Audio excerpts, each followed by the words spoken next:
నమస్తే, నా పేరు Shivaji. Welcome to our channel. Sugali Preethi case ఎంత సంచలనంగా మారిందో మనకు అందరికీ తెలుసు. జగన్మోహన్ రెడ్డి గారు అధికారంలో ఉన్నప్పుడు ఈ కేసు నీరుగార్చే విధంగా వ్యవహరిస్తున్నారని చెప్పి సుగాలి ప్రీతి గారి తల్లిగారైనటువంటి సుగాలి పార్వతి గారు అప్పట్లో పవన్ కళ్యాణ్ గారి దగ్గరికి వెళ్ళి ఆమె విన్నవించుకోవడము, పవన్ కళ్యాణ్ గారు స్వయానా కర్నూలుకి వెళ్ళి ర్యాలీగా వెళ్ళి ఆమెకు మద్దతు తెలిపి ఈ కేసులో నిందితులకు ఖచ్చితంగా శిక్ష పడేలాగా చేస్తానని అప్పట్లో హామీ ఇవ్వడము, ఒత్తిడికి తలొగ్గినటువంటి అప్పటి వైఎస్ఆర్సీపీ ప్రభుత్వము ఆ కేసును సిబిఐకి ఇస్తున్నట్లయితే అప్పట్లో ఒక డ్రామాని ఆడారు. దానికి సంబంధించి ఆమె ఆ కేసులో ఎటువంటి డెవలప్మెంట్ లేకపోవడంతో పవన్ కళ్యాణ్ గారు ఉప ముఖ్యమంత్రి అయినా, కూటమి ప్రభుత్వం వచ్చినా కూడా తన కూతురికి న్యాయం జరగలేదనేటువంటి ఉద్దేశంలో మరొకసారి ఆమె పవన్ కళ్యాణ్ గారిని అదేవిధంగా కూటమి ప్రభుత్వాన్ని ఆమె విమర్శించడం మొదలుపెట్టారు. సాక్షి వేదికగా, సాక్షి మీడియా వేదికగా ఆమె తన కూతురికి న్యాయం జరగలేదని, కూటమి ప్రభుత్వం ఏర్పడిన తర్వాత కూడా ఎటువంటి ఆ ఫైల్లో ఎటువంటి కదలిక లేదని, పవన్ కళ్యాణ్ గారు కేవలం తన రాజకీయ లబ్ధి కోసమే తన కూతురి యొక్క ఆ మరణాన్ని వాడుకున్నాడని చెప్పి ఆమె సంచలన వ్యాఖ్యలు చేసినటువంటి విషయం మనకు అందరికీ తెలిసిందే. దీనిపై పవన్ కళ్యాణ్ గారు స్పందిస్తూ ఖచ్చితంగా ఆ నిందితులకైతే శిక్ష పడేలాగా చేస్తాము, కానీ ఆ తల్లిగారు చెబుతున్నట్లు మేము ఈ కేసులో ఏమీ చేయలేదని చెప్పడం మాత్రము నిజంగా నాకు బాధేసింది. సో పళ్ళున్నటువంటి చెట్టుకే రాళ్ళు పడతాయన్నట్లు. సో నేను ఒత్తిడి చేసి ఆమెకు 5 ఎకరాల పొలము, 5 సెంట్ల స్థలము, ఉద్యోగం వస్తే ఇప్పుడు వచ్చి నేను ఏమీ చేయలేదు అని చెప్పడము నిజంగా ఏ విధంగా స్పందించాలో కూడా అర్థం కావడం లేదని చెప్పి ఆయన వాళ్ళ కార్యకర్తల సమావేశంలో చెప్పడం కూడా మనం అందరం చూసాము. సో ఇప్పుడు ఆ కేసును సిబిఐ విచారణకు ఆదేశించారు. అదేంది, జగన్మోహన్ రెడ్డి గారు ఆల్రెడీ సిబిఐకి ఇచ్చాడు కదా ఈ కేసు, మరి ఇప్పుడు కూటమి ప్రభుత్వం కొత్తగా ఏం చేస్తుంది అని మీకు డౌట్ రావచ్చును. సో జగన్మోహన్ రెడ్డి గారు సిబిఐకు అప్పగించినటువంటి ఈ విధానము కానీ ఇప్పుడు కూటమి ప్రభుత్వము దాన్ని సిబిఐకి ఇస్తున్నటువంటి విధానము both are not same. Jaganmohan Reddy గారు ఏం చేశారంటే వాళ్ళ తల్లి నోరు ముయ్యడానికి ఒక సిబిఐకి ఇస్తా ఉన్నామని చెప్పి సజ్జల రామకృష్ణారెడ్డికి చెప్పి ₹1 ప్రింట్అవుట్ ఒకటి తీసి దాంట్లో సిబిఐకి ఇస్తా ఉన్నామని చెప్పి ఒక ప్రింట్ ఒకటి తీసి ఆమె చేతిలో పెట్టి పంపించేశాడు.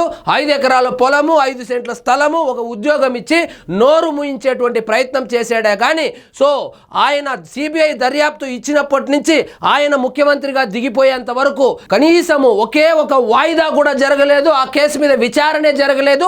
సిబిఐ అసలు పక్కన పడేసింది. కానీ ఇప్పుడు కూటమి ప్రభుత్వం ఏం చేస్తుందంటే దాన్ని సరైన ఫార్మేట్లో ఏ విధంగా అయితే సిబిఐ టేకప్ చేయాలనో ఆ ఫార్మేట్లో ఇచ్చి ఖచ్చితంగా సుగాలి ప్రీతికి న్యాయం జరిగేలా అయితే చర్యలు తీసుకుంటున్నారు. ఇక్కడ చూడండి, సుగాలి ప్రీతి కేసు సిబిఐకి ముఖ్యమంత్రి చంద్రబాబు ఆదేశం. కర్నూలు జిల్లాకు చెందిన మైనర్ బాలిక సుగాలి ప్రీతి అనుమానాస్పద మృతి కేసును సిబిఐకి అప్పగించాలని ముఖ్యమంత్రి చంద్రబాబు నిర్ణయించారు. ఈ నిర్ణయమే తీసుకునేదే కాకుండా మంత్రివర్గ సమావేశంలో చర్చించి సో రాజ్యాంగబద్ధంగా సో దానికి ఒక ఫార్మాలిటీస్ ఉంటుంది. ఆ ఫార్మాలిటీస్ ప్రకారము దాన్ని సిబిఐకి అప్పచెప్పితే విచారణ జరుగుతుంది. కానీ ఊరికే సజ్జల రామకృష్ణారెడ్డిని పిలిచి ఒక ప్రింట్అవుట్ తీసి ఆమెకి ఇవ్వమంటే సిబిఐ ఎంక్వైరీ జరగదు.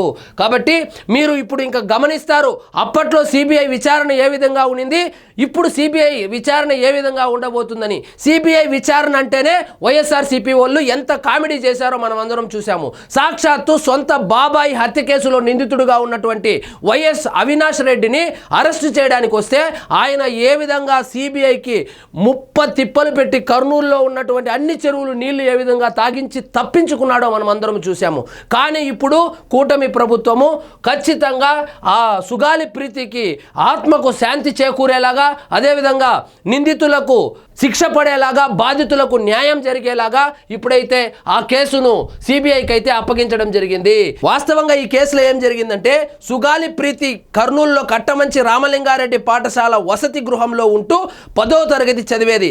ఆమెపై వేధింపులకు పాల్పడి చంపేశారని, తర్వాత ఆధారాలను తొక్కిపెట్టి ఆత్మహత్యగా చిత్రీకరించేందుకు ప్రయత్నించారంటూ 2017 ఆగస్టు 19న కర్నూలు పోలీస్ స్టేషన్లో కేసు నమోదైంది.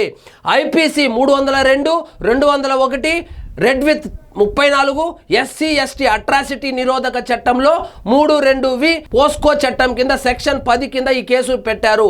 పాఠశాల యాజమాన్యం ప్రతినిధులైనటువంటి K Janardhan Reddy, K Harshavardhan Reddy, K Divakar రెడ్డిలను మొదట నిందితులుగా పేర్కొన్నారు. సో ఆ హత్య జరిగిన తర్వాత వీళ్ళ ముగ్గురిని నిందితులుగా చేర్చడం జరిగింది, అరెస్టు చేయడం జరిగింది.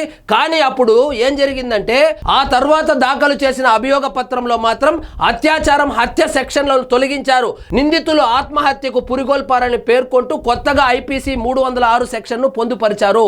సో ఈ కేసుకు సంబంధించి సుగాలి ప్రీతి వాళ్ళ తల్లిగారైనటువంటి సుగాలి పార్వతి గారు సో సెక్షన్లు మార్చేశారు, ఆధారాలు తారుమారు చేశారని చెప్పి అప్పట్లో పవన్ కళ్యాణ్ గారిని కలవడము, ఆయన దాని మీద ఉద్యమించడము, ఆ తర్వాత జరిగినటువంటి పరిణామాలేవో నాకన్నా ఆమె బాగా చెప్పింది. గత వారం రోజులుగా సాక్షిలో పొద్దున 9 నుంచి నైట్ 9 వరకు అదే ప్రోగ్రాం నడుస్తూ ఉంది. కాబట్టి సో జగన్మోహన్ రెడ్డి గారు అధికారంలో ఉన్నప్పుడు ఆ CBIకి ఇచ్చినటువంటి ఆ ఎంక్వైరీ ఏదైతే ఉందో ఆ ఎంక్వైరీ ముందుకు వెళ్ళలేదు, వాళ్ళు పక్కన పెట్టేశారు.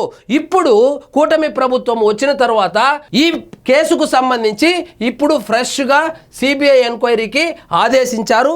ఫార్మాలిటీస్ అన్నీ కంప్లీట్ చేసి CBIకి పంపిస్తారు.